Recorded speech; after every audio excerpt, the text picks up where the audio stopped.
Genesis 38. And it came to pass at that time that Judah went down from his brethren, and turned into a certain Adulamite, whose name was Hira. And Judah saw there a daughter of a certain Canaanite, whose name was Shua. And he took her, and went in unto her. And she conceived, and bare a son, and he called his name And she conceived again, and bare a son, and she called his name Onan. And she yet again conceived, and bare a son, and called his name Shelah. And he was at Chezib when she bare him. And Judah took a wife for his firstborn, whose name was Tamar. And Judah's firstborn, was wicked in the sight of the Lord, and the Lord slew him.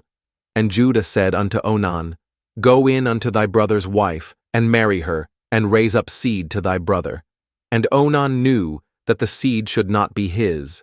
And it came to pass, when he went in unto his brother's wife, that he spilled it on the ground, lest that he should give seed to his brother. And the thing which he did displeased the Lord, wherefore he slew him also.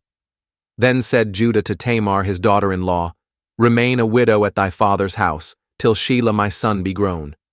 For he said, Lest peradventure he die also, as his brethren did. And Tamar went, and dwelt in her father's house. And in process of time, the daughter of Shua Judah's wife died.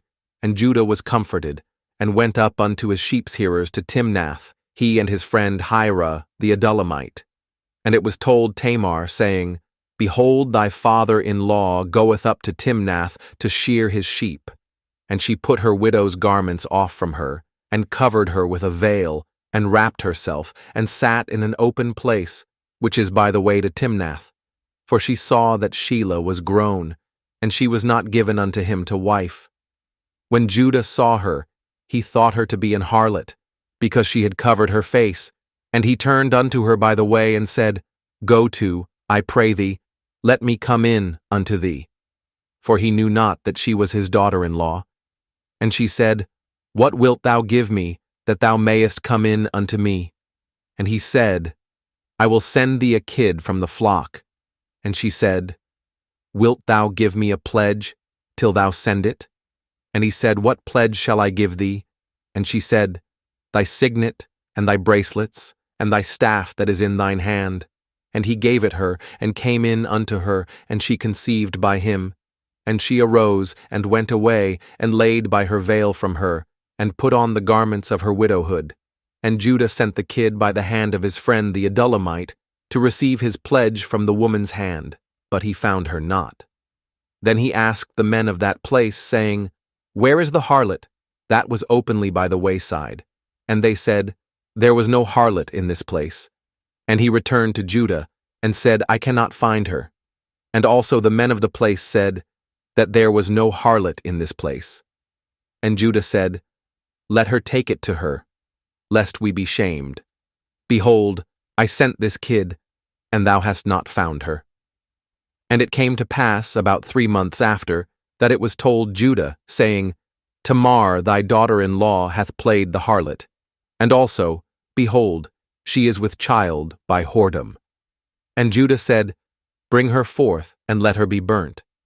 When she was brought forth, she sent to her father-in-law, saying, By the man, whose these are, am I with child. And she said, Discern, I pray thee, whose are these, the signet, and bracelets, and staff? And Judah acknowledged them, and said, She hath been more righteous than I, because that I gave her not to Shelah my son. And he knew her again no more. And it came to pass in the time of her travail, that behold, twins were in her womb.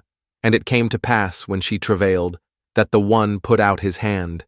And the midwife took and bound upon his hand a scarlet thread, saying, This came out first.